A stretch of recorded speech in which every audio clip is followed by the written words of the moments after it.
yeah, when I was in jail, like I abided by the rules when I was in jail. Yeah. I did what I was supposed to do. Like I didn't talk to the police when I was in there. I didn't tell on people. Like I acted like a convict when I was in jail, but now I'm out of jail. I'm a hardworking guy, dude. Like I see myself as like a journalist, so like why can't I talk about this stuff? Like I'm not out there like gangbanging and then coming and making YouTube videos, but it's not like I'm going and like drilling and like sliding on some block and then I'm gonna go make a YouTube video about like talking about it. Like I understand if people would have a problem with me doing that, but it's like I'm so far removed from like the actual criminal world. I don't understand like how it's any different than another journalist talking about it. Right.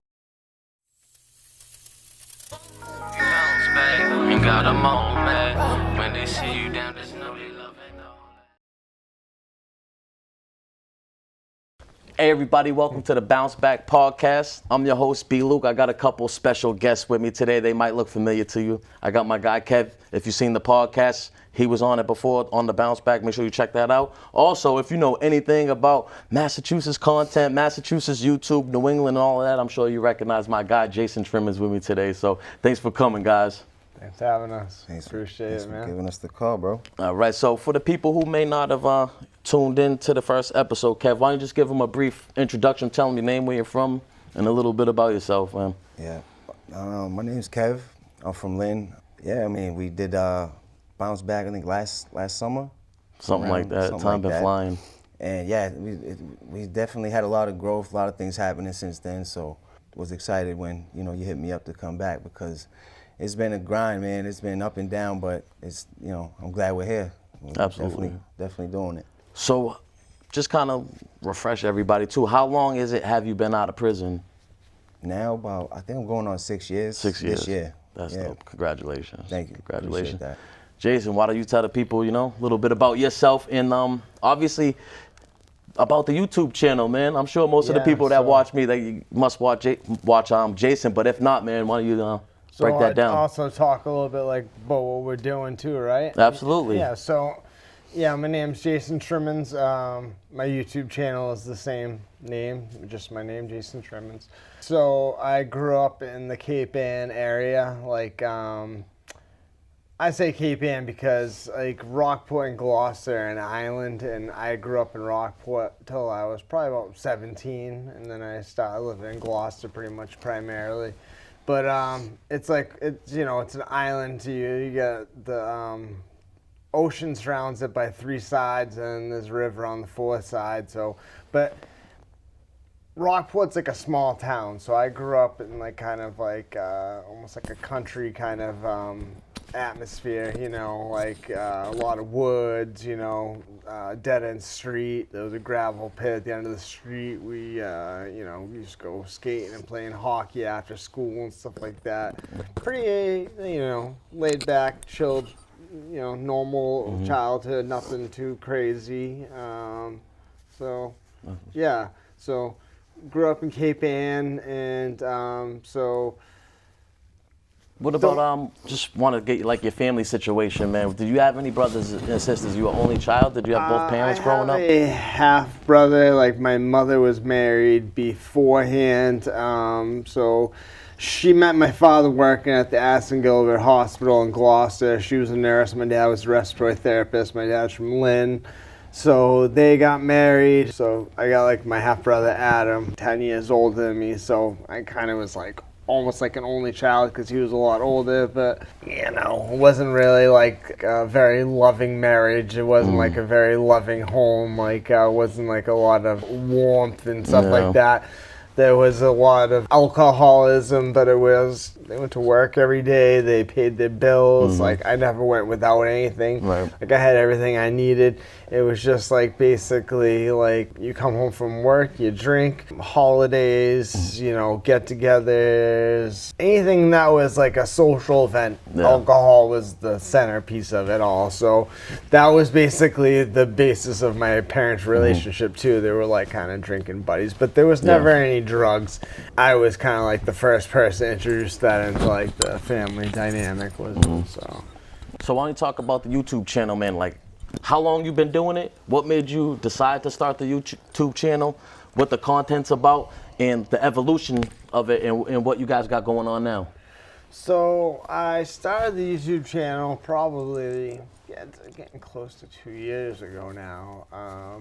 I started it basically as a hobby. I've always wanted a creative outlet. Like growing up, I was like a very creative, kind of quiet, sensitive kid. And my parents were very blue collar minded, and they were always like, you know, you gotta like work or go to school. My brother was very, you know, he was like an A student. He always did good. He never got in trouble or anything like that. So my parents, you know, that's the way you're supposed to be. You either do really good in school or you get a job or this or that. And I was always interested in doing like you know, writing or being creative or whatever.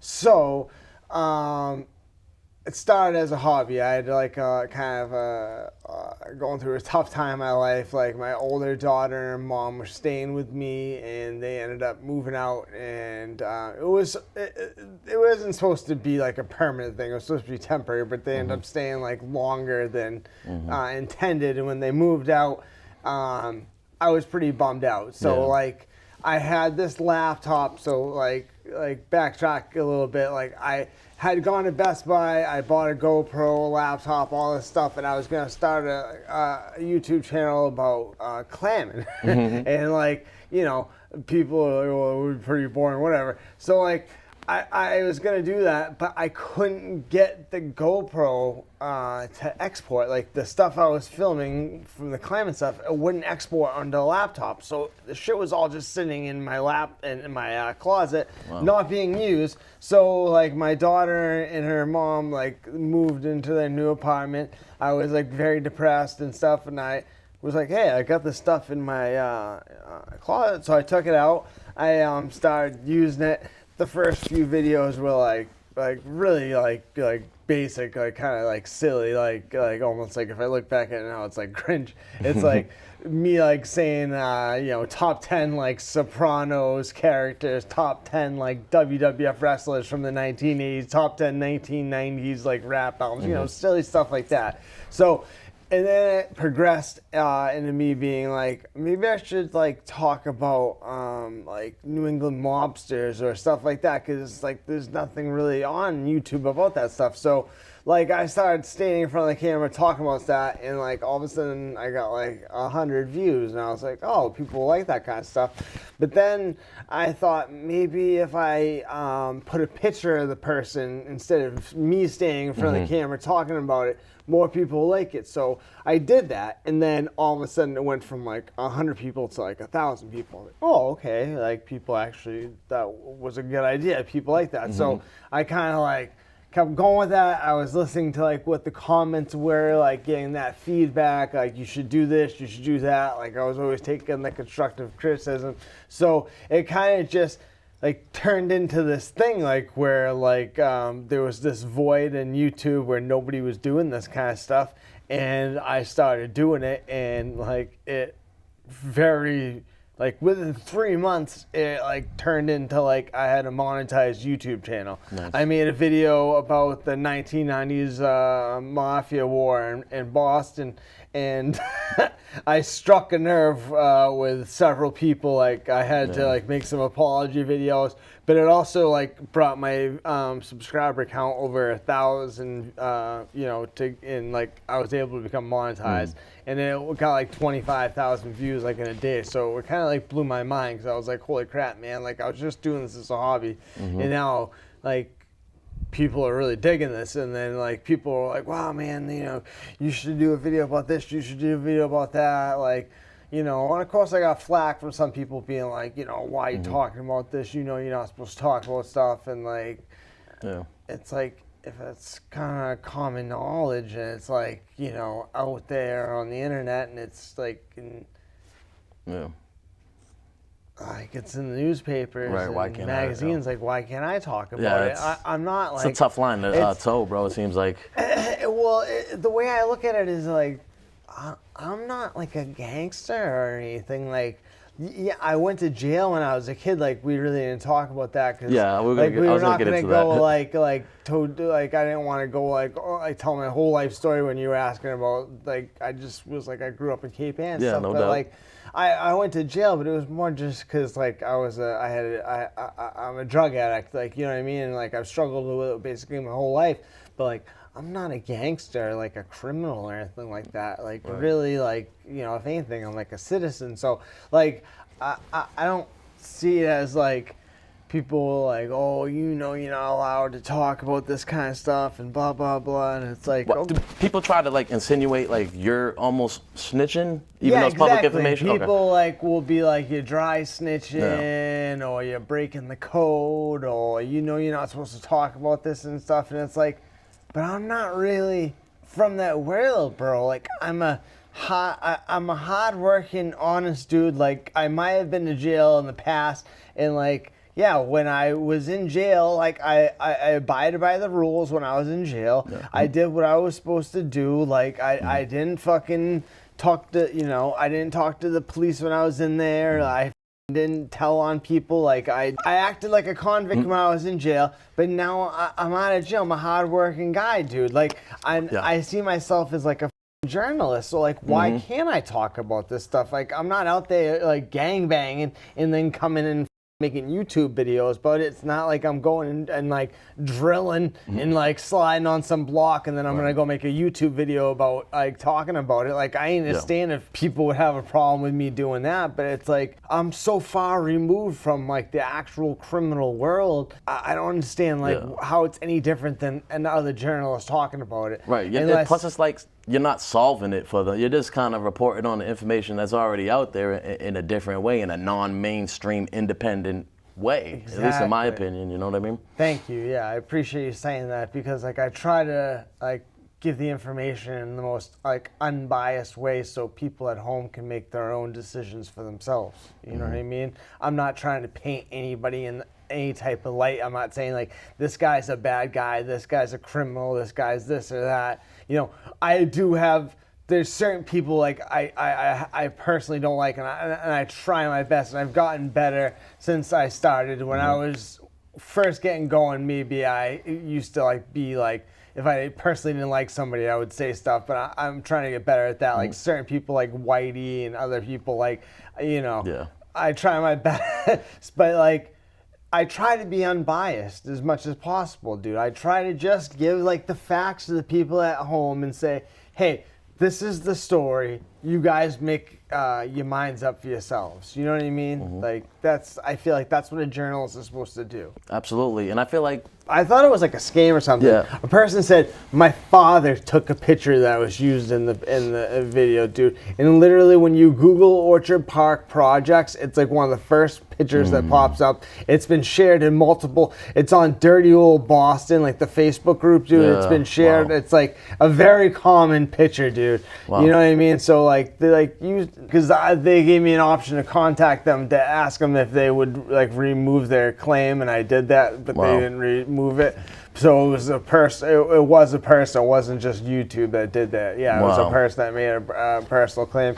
So in my opinion, it's just like, dude, that's just like someone like hating, man. Like, I was gonna say, do you think they were really that upset about it, or like, do you think why, like, dude, like, if your dad took that picture, like, it's all over like the internet. It's a picture that was used during this time frame? Like, yeah, it was like 1 minute. Solving it for them. You're just kind of reporting on the information that's already out there in a different way, in a non-mainstream, independent way. Exactly. At least in my opinion. You know what I mean? Thank you. Yeah, I appreciate you saying that because like I try to like give the information in the most like unbiased way so people at home can make their own decisions for themselves. You know what I mean? I'm not trying to paint anybody in any type of light. I'm not saying like this guy's a bad guy, this guy's a criminal, this guy's this or that. You know, I do have, there's certain people like I personally don't like, and I try my best, and I've gotten better since I started. When I was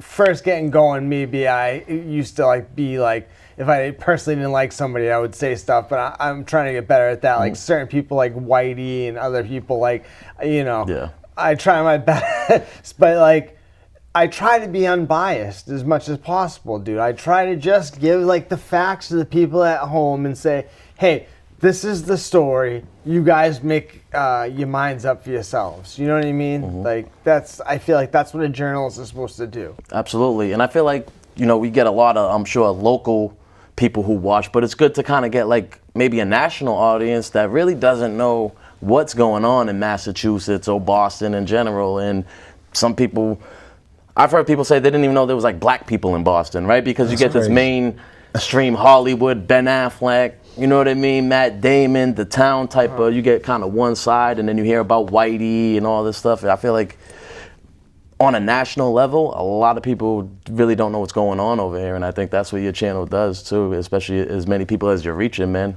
Yeah, and it's funny you mention that because I just had a video taken down. It was the second most watched video I have ever had, and it was the first video that broke 100,000 views. It was like over 200,000 views, but it was the original Black Gangsters of Boston, and it explained a lot of the history. It was just the title, dude. The actual video was mostly about black history in Boston, dude. And there's really not that many videos out there on YouTube that had the type of information I had. I explained about how the majority of black people from Boston, they came from like different West Indian islands like Barbados, Trinidad, Jamaica, and like the ones that came from the South during the Great Migration came from like the Tidal Flats area, Virginia, and like, dude, like I talked about like with the first neighborhoods like in the South End and how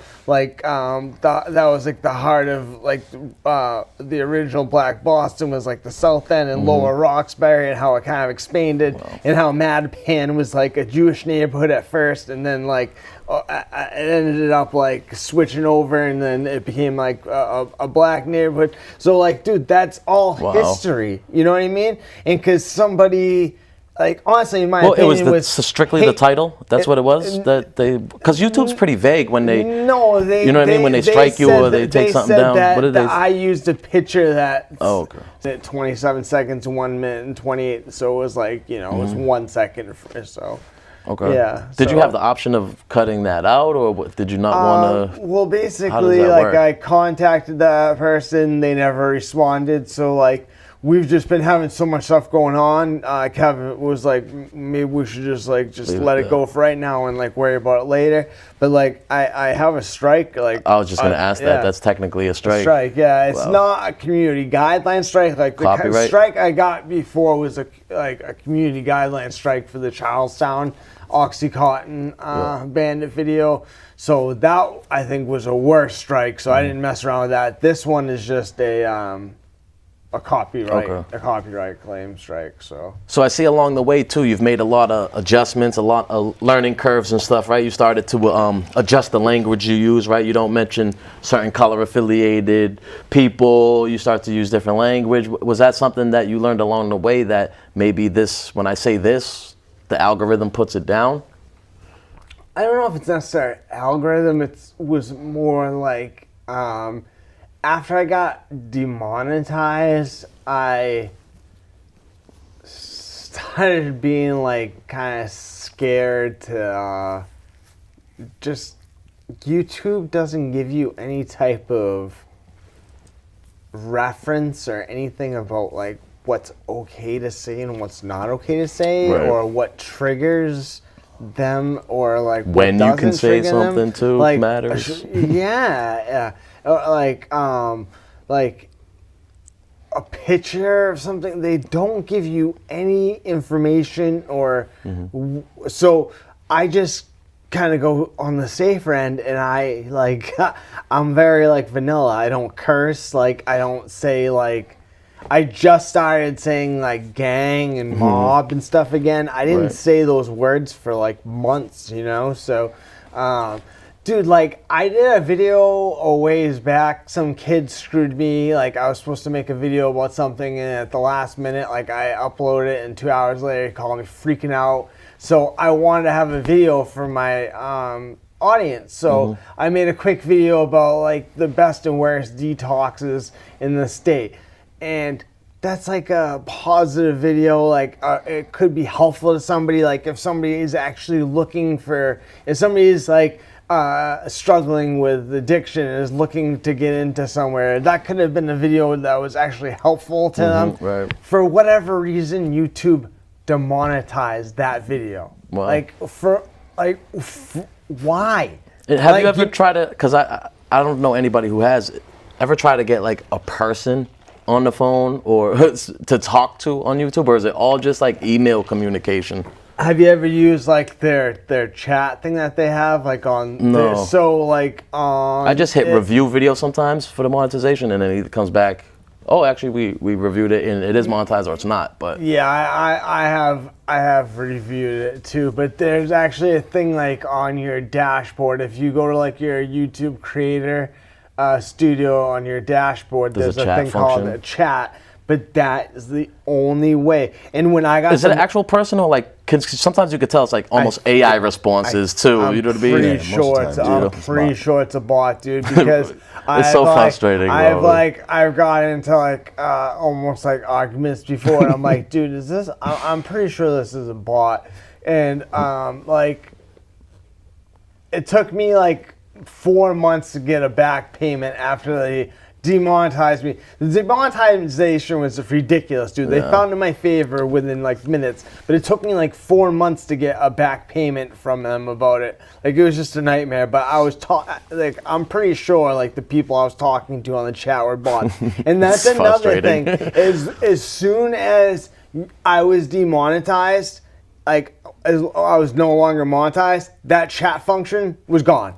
Wow. It was gone. Now I have no way to communicate with them whatsoever. And that wasn't even just a specific video. Your whole channel was demonetized. Is that what you're saying? Or was it just that video? The whole channel was demonetized. Yeah. That was back in like March of last year. I mean, how frustrating was that, bro? Did you feel like giving up or did you know what I mean? I woke up in the morning. I woke up. I checked my emails.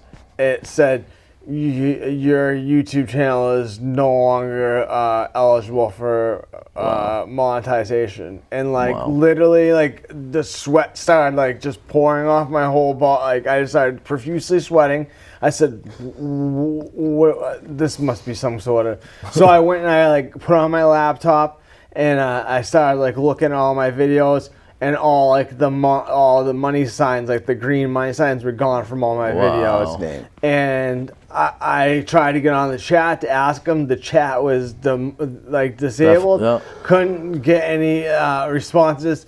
And basically, it was like, this is your options. Do the appeal. So I made like a little video, kind of like because I was freaking out. It was more for like almost like a therapeutic value, like I talking into the camera because I was like losing my mind. And then I uploaded it just to let everybody know what was going on, and like mad people responded like with positive stuff and like to try to like give me advice and tell me things to do and blah blah blah. And for whatever reason, I waited like 10 days before I appealed. I don't know why, because I was really scared. I was like, dude, if I lose this, like, I don't know what I'm going to do. I'm very dependent on this now financially. And like, I'm really like invested in this now.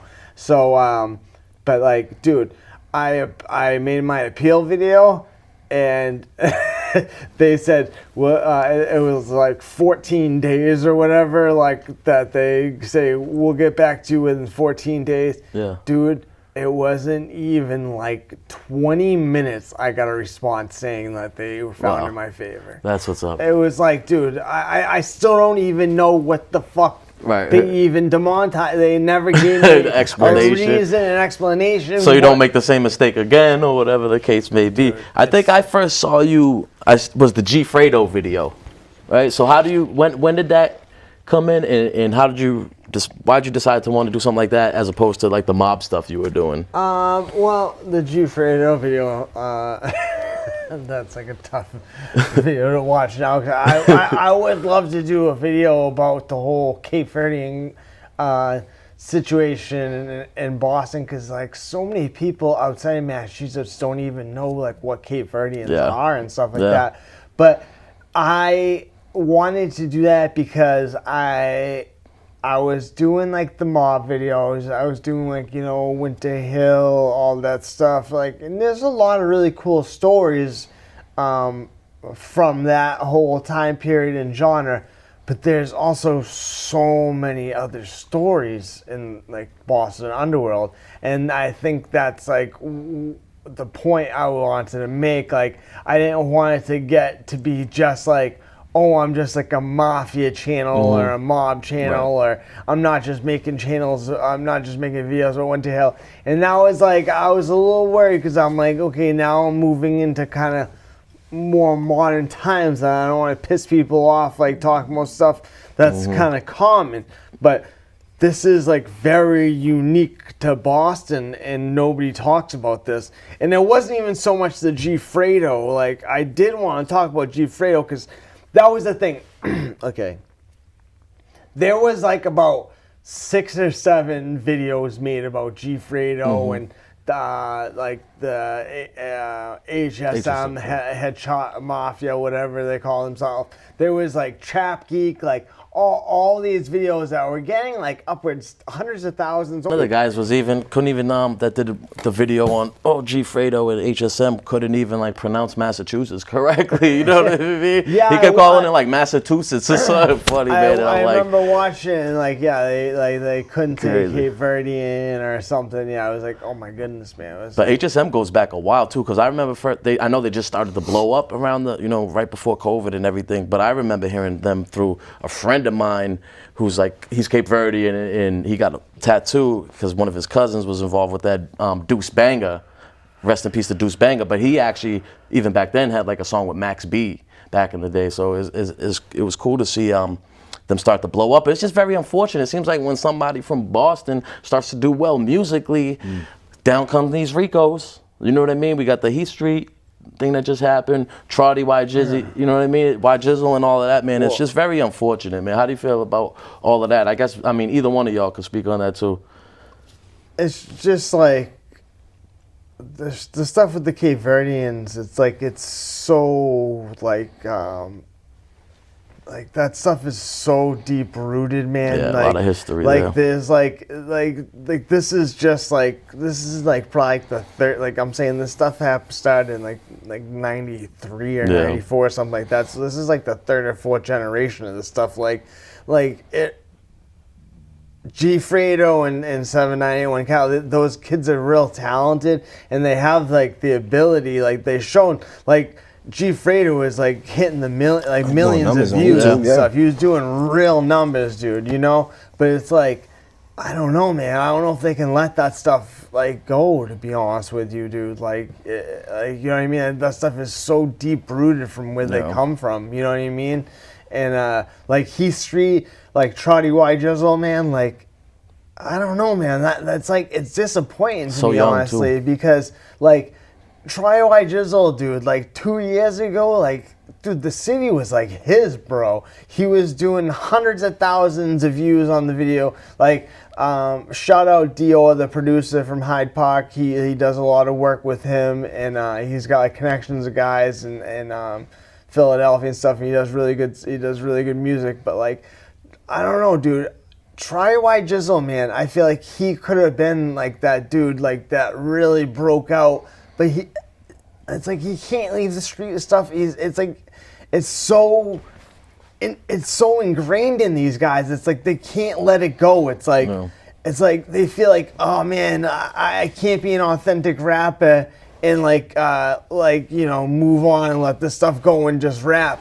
It's like, dude, you can be though. It's like you still like who you are. Like you live the stuff. You grew up in it. Like you don't have to like still do it though. Like let it go, man. I feel like sometimes too people just get to that point and it's like not even what they're doing now, but the past could catch up with them. Yeah. Whether that's enemies, right? And you got to protect yourself or whatever the case may be. So maybe you got to stay strapped. Yeah, you know what I mean? I was gonna say the past, that too, if you try to put the streets behind you, the streets don't really put you behind them. Exactly. You know what I mean? The streets don't forget, and misery loves company. And most people that are stuck in the streets, they don't really like to see too many people make it out, bro. Well, yeah, I mean, in Boston, it's just it's honestly, unfortunately, it's a negative city. Like, that's why you don't see really too many breakout artists, because people, like, they want to hate on each other. So I mean, I don't know. You gotta make a choice, though. It's like, I'm not saying, like, don't protect yourself and, like, be out here vulnerable and stuff like that, but, like, I don't know. Yeah. I don't know, maybe try to, like, get security or something, or just don't be, like, out, get away from Heath Street maybe if you have to, you know what I mean? Like, I don't know. Yeah. Everything's not so black and white sometimes, right, man. Right. And I think more people don't have, like, proper guidance to look at what their situation is like a business, because that's what it's turning into right before their eyes. Especially as young as these kids, some of these people are. I mean, I'm thinking 26, 22. I'm doing bids during these numbers, so just imagine where their mindset is. They're getting money, they got ops, and they live right in these close proximity to these enemies, and so it's like, it's a lot to bear. You know, you got Instagram, you got social media that's really pushing the culture of sliding on ops, and that's what makes you a popping artist nowadays. You got to have a certain criteria, right? The checklist of, you got ops, okay, you've been to jail, okay, you do you really shoot your gun, or you just rap about it type shit, Yeah. So, like, I think it's hard for them to discern between the business part and, like, really living it, because you're forced to sometimes, Yeah, absolutely. And sometimes it's just the energy you put out there too, man. I just talked to a friend of mine. He's doing a life bid right now, and he had talked about, we were upstate together. He came home and he started rapping again, and he started rapping about the guns, about this, about that. And he's like, yo, B, eventually I just started, emulating what I was rapping about. And, like, now he's where he's at, and he's doing what he's got to do for time. And, just hopefully it's not too late for some of these people to realize it. Hopefully you catch yourself before you're sitting there doing life and putting everybody through that, so. But I want to talk about a little bit. I'm just curious how y'all two, how you guys met. Is it something, was it Middleton back in the day? I know you guys are both Essex Counties boys. No, so. believe it or not, it's like through this, right? YouTube. Getting on YouTube. That's amazing. Linking up with B. Luke. B. Luke links up with Maddie. Maddie links up with Jay. You know what I mean? It was one of them type of situations. Oh, wow. And That's dope. Just kept going. I love that. Yeah. I love that, man. It really makes me feel purposeful when shit like this come together and really, help each other any way you can, whether it's monetary, whether it's just moral support, sometimes showing up and, hey, yo, they're doing a video shoot, pop out and actually do it, though. Yeah. You know what I'm saying? Don't just say, yeah, oh, I got you. Yeah, yeah. You know what I'm saying? Like, that means a lot to people. And it shows that, to other people outside of our area, that we stand behind each other sometimes, you know what I mean? We're not just tearing each other down, looking for the #1 spot. Everyone don't always got to be the chief, you know what I mean? The star of the show. It's like, somebody will be, and we got to support that person, and then they can loop back around and start picking dudes up, you know what I mean? I feel like that seems to be the formula that other states use to get people out there and to get their, their name known, their city known, their town, state, whatever it is. But yeah, that's kind of what it is. The mindset was there. We were on the same page and going, like, trying to do the same thing. It's just we didn't know how to put it together. So a lot of it kind of just fell into place. I love it. Hey, it told me everything I needed to know about y'all guys when I saw you guys recording in that super extremely cold weather, frostbite and all of that stuff, man. But so you got a new style though, right? The vlog type of deal. So what made you guys want to kind of do something like that? Is it something that you saw that was lacking out here?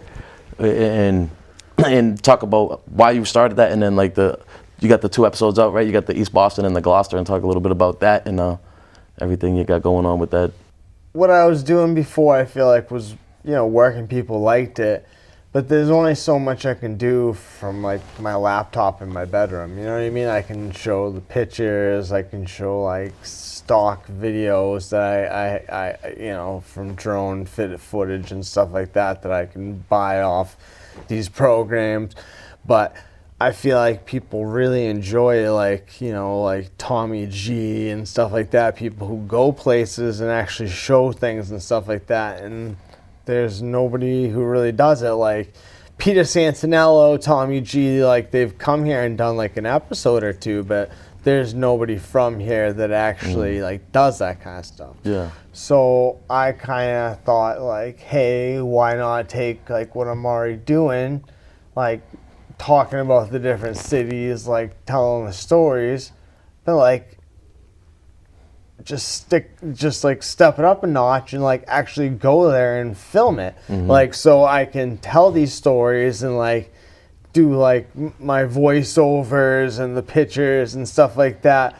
But we can actually show pictures of like being there, like actual live like videos, and like maybe interview somebody like a Johnny Bart or like you know, other people like Mort Beasley and people who are from Eastie and give a first-hand experience about like what it's like living in those places and this and that. I feel like it just adds an extra element to like the videos like that I was already doing that people were enjoying.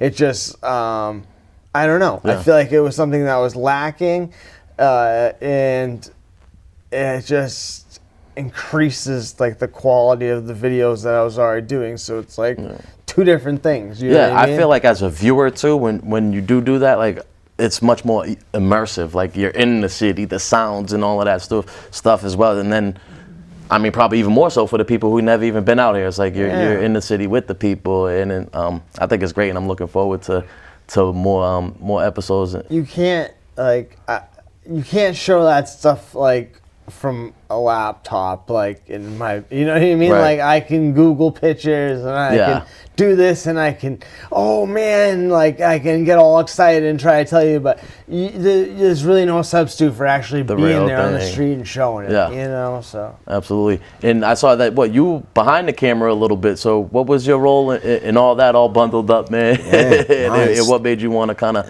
is this something you're learning or something you have experience with? I'm learning every day about something, you know what I mean? Whether it's, you know, how to hold the camera or what type of lens to use, right? This is like from the ground level where we're trying to get this thing really going. And with, you know, we're putting everything we have behind this, and you know, we're taking this dead serious. This isn't like we're just playing with a camera. We're trying to, you know, show people out here in the city, in this whole surrounding area, that we're trying to really highlight some important things that, you know, stories that people might have forgotten about, cultures that people might not know about, you know, and people are proud of where they're from. You know what I'm saying? So it's get that out there. You know, you can see kind of with the East Boston what we're doing. That's pretty much the format right there. If you're really wondering, you know, what you would talk about, you know, where you would go with it, just look back at that, because that's really what we're trying to do everywhere we go. And we're trying to catch raw footage, you know, people in the streets, get those stories wherever we can, and just, you know, highlight the talent, whatever's out there. You know, if you got a brand you want to push, you know what I'm saying? It's all for the benefit of each other in the long run. So, you know what I'm saying? It's not about anything except for what it looks like. It's just, it's authentic. You know what I'm saying? We're trying to really make it as raw as we can. Okay, so what do you guys have coming up in the future? Do you guys already have stuff recorded you're working on, or you got a couple things lined up? Like, what can people expect for like maybe the next couple episodes? So like we're trying to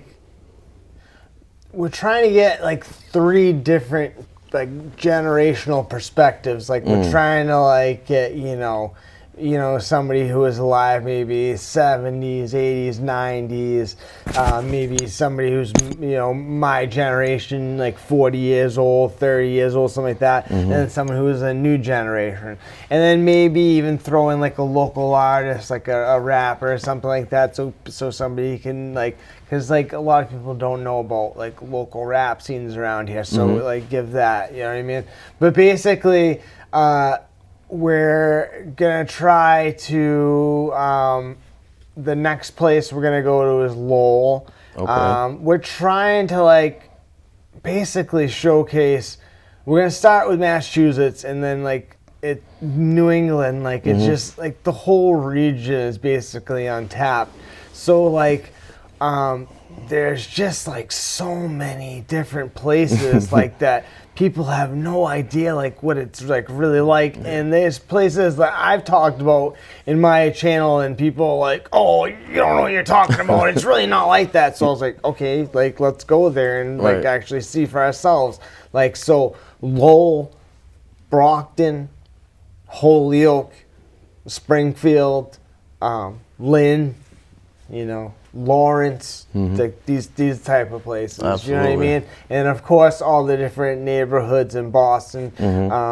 there's a couple guys that really want us to do a Mission Hill episode. Nice. And Mission Hill would be great because you got the whole Charles Stewart situation that happened. So you got that historical context, you know, leading up until, you know, the, you know, common, like, Common today. times, yeah. Yeah, like contemporary times. So, I mean, to me, the opportunities are endless. Absolutely. You know what I mean? Like, you got, like, all the stuff that's going on over on Interstate 91 in Western Mass that people don't know about. It's basically, like, this, like...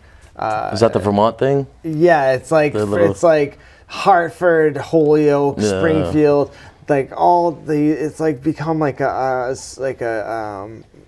drug like Expressway kind of. yeah, like a drug like fucking super highway. Yeah. So like Yep, all I these saw that on the all news. these little towns like Brattleboro, Bennington, like dude, there's like tent cities everywhere. Like, dude.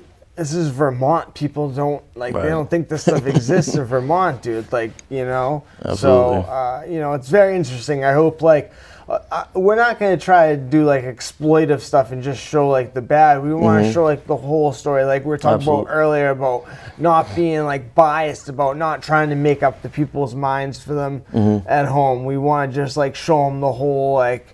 The whole picture, the whole story, and then they can make up their minds for them. But this stuff does exist, like, and they don't. A lot of people aren't aware of that. No. They don't know there's tent cities and like gangs fighting over turf in Vermont and Right. stuff. You know, so That's crazy. Yeah. What's been like your favorite part about like doing YouTube, man? Any like particular moments that maybe stand out? Or honestly, some of the just people I've met through it. Like, I'm a commercial clam digger. I live a pretty quiet life, you know what I mean? Like, I work, you know, by myself. I work for myself. Like, I hang out with my kids, you know? Like, so, like, it's nice, you know. I've met a lot of people who are interested in a lot of the same stuff, you know. I've like guys like Kev, like me and Kev have become really close, and that would have never happened. Yeah. I've met you through this process. Me and you, like, you're one of my favorite people that I've met through this. You know, I text you all the time, and just like random people, like some people I've never even met in real life, but like we like message all the time, and like we're always talking about stuff, and they're like, "Oh, you ever hear this story?" And I'm like, "Oh no," and they'll send me like, you know, news clippings and stuff like that. I'm like, "Oh wow, that's crazy! I didn't know about that." So it's just like I feel like the way the world is today, like everybody's like disconnected and closed off, and like it's been kind of nice. It's like it's made my life a little like I don't know. Yeah, it's like a new community, a new group of friends, and you know, Absolutely. like it's one of the positive things about social media, and there's so many negative things on that, and I like how you tend to end the episodes with like the positive message, man. So why is that important for you? Well, it's funny that you mentioned that. Well, obviously because I talk about stuff sometimes that maybe people might think is exploitive, and it's a little bit negative talking about gang stuff. So I want to end the message. I want to end the video with like a positive spin and a positive message. But I say specifically about the choices and stuff because early on, when I made that video about the 1990s mob war, Michael Romano Sr., like, he was very upset about something, but I'm not going to get like into too many details. But me and him talked, and we ended up becoming like really friendly at the end of the conversation. But he told me, he's like, "Jason," he's like, "you got to think, you got a responsibility. There's people like listening to you, like there's kids out there listening to you. Like his son got killed at the age of 17, and he's like, he made a bad decision, and it cost him his life. He's like, you gotta let these kids know, like, it's like one bad choice, one bad decision, that could be your life." Yeah. And like when he said that to me, like I was thinking about his son Michael, and I was thinking about myself and all the shit like I've been through personally, and like, dude, that could have been me. Like any like 100 of bad decisions that I've made could have been my life. Yeah. So like when he said that, it really hit me, and it was like, man, I do have responsibility. So that's like when after that conversation, that's why I specifically started saying like guys, make good choices, make good decisions, because really in life, that's all we have. Yeah. That's all we have is decisions and choices. Absolutely, You absolutely. know? So, Kev, why don't you talk a little bit about your channel, Code of Silence TV? Is that something that you're still working on, or is that something you kind of, prioritizing this with Jason? It was like first, or what's going on with the that? timing of it all. Yeah, so I was just starting to figure out what kind of direction I wanted to go with my own channel, where like I like music, I like fashion, things I like. You know what I'm saying? And we were trying to figure out actually how to make them both work at the same time, which is obviously next to impossible with what we're doing now. We're outside, so it's like that's kind of on the back burner right now. And it was like my wife had went for heart surgery also right at the beginning of all this, so it was kind of so much was up in the air. It almost wasn't gonna work so many times. Like the fact that we're even here right now and we've got episodes out is crazy to me right now, because looking back, it really was a lot of it took a lot to even just get things going, you know what I'm saying? So like, yeah, I'm just thankful. I'm grateful. Like we got a network of good guys that are doing similar things. We're working together and supporting each other wherever we can. But yeah, it's been crazy, man. Like I couldn't even get into it. It would be like a 3-part episode of all the ups and downs, the hurdles that we've had to get through just to make it this far. So and that's part of the reason we're doing it also, though, is to show people that it's possible to do it by yourself. We don't have major funding, we don't have major investors coming at us, and that's cool, you know what I mean? Because we're doing this brick by brick, and you can't take that from us, you know what I'm saying? Like it shows in the work. Jay's been doing this now for about 2 years, and that was a slow grind to just get, you know what I'm saying, just to get the audience to see what he was doing, you know what I'm saying? And to try to make that bigger is like, so yeah, to do 2 channels right now is to answer your question, is just not in the cards. But eventually I'm gonna get back to it when we find our legs with this, and we have some motion, and things are moving the way we feel comfortable. Then I definitely want to do something with it, and maybe make a new channel. I don't know, but absolutely. In that sort of I'm looking genre, looking forward to seeing what you do. But I mean, both of you guys, of course, too. Thank you. And this question's for Jay, bro. So like, what's something I guess you wish you knew early on when you started doing the YouTube, and like kind of turn that into maybe some advice for somebody who wants to start? That's tough, because if I could do it again, I probably wouldn't have put myself out there as much as I have, like with my name and all that stuff. But I feel like that has also given me a sense of accountability, where I've been able to meet people and stuff because people reach out to me like when stuff has happened. So it's like kind of like, if I didn't do that, I don't think my experience would have been the same. So that's tough. But I think for advice, I think I would give people to probably just to protect yourself, because it's like the internet's a crazy place, and the world's crazy. You don't know who people are and what their intentions are. So I would probably my advice would be just make your channel just something that's not your actual name. And, There you go. Maybe not put a picture of you and your child and stuff on the thing. Yeah, I get that. Whatever, it is what it is. And like I said, my experience would be completely different if I hadn't done that. But yeah, my advice would probably be to don't do that. Yeah. Well, I feel like it would only be a matter of time anyway, especially where the content is local, the audience is local, where someone would probably, what do they call it, dox you, right? They put it out there oh, that, you know what I mean? So I don't know, but but yeah, I like that. So tell me something that you learned about yourself throughout this entire process of YouTube, man. I've learned a lot about myself. I always, like I said, wanted a creative outlet. My parents were just very blue collar, and were you need to work and go to school and do stuff like that. And I kind of always thought I like had like a talent, and like if I put my mind to it, like I could do something like this and be successful, and people would like be interested in it, and like I could like write a script and like formulate it into like, you know, like what I do. And I would always just was like, if I could show people what I can see in my head and present it for them, and like they would like it, it would be good, you know. But I just never ever got that opportunity, and YouTube gave me that opportunity. So you know, like I guess like I like learned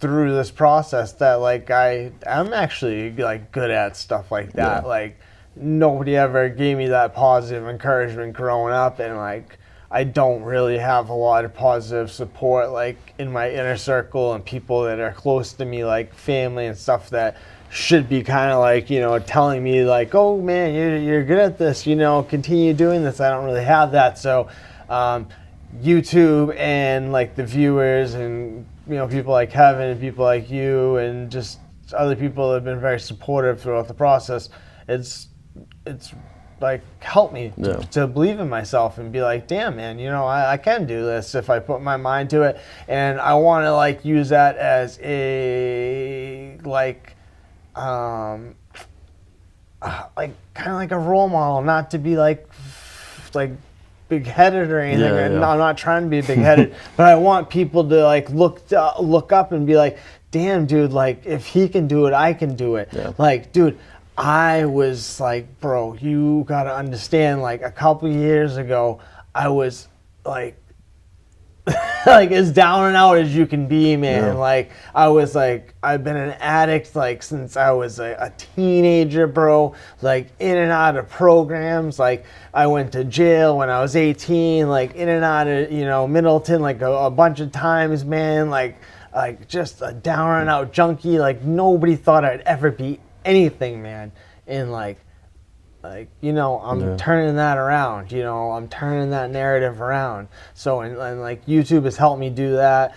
And like without YouTube, like I don't know if I'd have that opportunity. So it's like it's a pretty awesome thing, dude. It really is. Social media, like you said, can be like a toxic thing, but it can also be an awesome thing if you use it for like the right means, you know. So absolutely. And I guess a couple more things too, man. Why is it important to tell these stories, in your opinion? Why is it important that people tell that you tell these stories that you do? Because it's history, and if we don't tell these stories, like they'll be forgotten. Like Boston and Massachusetts are changing so fast, dude. Like you drive around Cambridge, and dude, it looks so different than it did just 10 years ago. So 10 years from now, it's gonna look completely different. Right. Gloucester, man, it's like we did that video about Gloucester, dude, and it was like it was like there was a problem because we were like, dude, like where is like the soul of Gloucester? There is no soul. Like because it's been like the soul has been stripped from Gloucester. There's no fishing industry. It's gentrified. Like nobody's around anymore. Like that's what's happening in this whole area. So like that's why we're trying to go to these different cities and capture like what's left of it before it's completely gone. And that's why I started telling these stories, and I feel like it's important to like document this stuff because it's history and like it's gonna be gone, dude. Like it's changing so fast, you know what I mean? And I don't know, dude. Like I grew up like loving like Massachusetts and Boston and being proud of where I'm from, and like taking the train in with my dad or driving in to go see the Red Sox and like sitting in the bleachers and getting like fucking bleacher seats for like $10 and shit like that, dude, and going and sit in the cheap seats at the old Boston Garden and stuff like that. Like, you know, you drive in and like before they did the big dig, like you drive in like the overpass and it just looks so like grimy, you know what I mean? Like Boston was just such a rundown, just like, and now it's just like glitzy, like nobody like knows that, like, you know what I mean? Like people, so I think it's important to capture that, you know what I mean? Like that Boston wasn't like this like 10, 20, 30, 40 years ago, you know what I mean? So Yeah, it's important to know your history, know the history, everything like that, man. So I guess if you guys had any closing words for the audience, or like what's the main message that you want the audience to get out of your channels, out of this interview, what's the main message you want to convey to them? I would say, you know, number one, just, you know, believe in yourself. Always believe in you. Yeah. Don't listen to any outside noise. Whatever it is you know, whatever it is you're chasing, just go get it. You know, you're gonna overthink it, talk yourself out of it, and let people talk you out of it. Usually the closest ones to you are gonna try to talk you out of it. But like, you know, if you really feel strongly about something, going, you know, like it's a burning like desire. I gotta go. I know I'm gonna be successful at it. I would say there's a great chance you're probably right. You know what I'm saying? So don't just push that off like it's just, you know, you're crazy, or, you know, you're overhyping yourself. Those thoughts, those feelings are coming from somewhere. And, you know, I just advise you to stay in tune with yourself, listen to yourself more than others, and, you know, try to keep the negativity at bay. Absolutely. And Jason, any last words for the audience? Yeah, like playing off what Kev was saying, like I always had people around me telling me like why I can't do things, or like, you know, trying to convince me of, you know, so it's like you gotta just like get rid of people like that. Like if like you like in your mind can just be like, I know I can do this, like, you know what I mean? Just go and do it, you know what I mean? So that's what we're doing. Like, people were complaining, like when Tommy G did that video, and they were like, oh, blah, blah, blah. And like I said, and like I made a video, and I was like, you know, if you guys don't like how he did it, go get a video and start doing it yourself. That's what we're doing. And if you want to be a part of it, you know, it's like anybody can do it, dude. It's YouTube. Anybody can get a video, a camera, and go out there and start doing it. So that's what we're trying to do.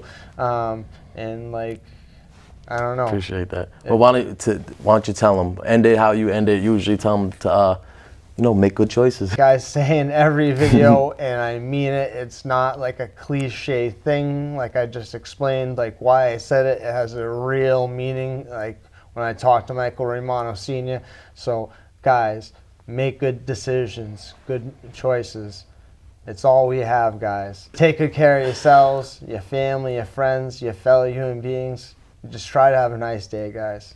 Absolutely. God bless. And thanks again for coming, man. Guys, you heard it right there from the guys, man. It is what it is. What's next is what you make it, guys. On that note, thanks again, and we out of here. Thanks, Bobby. Peace.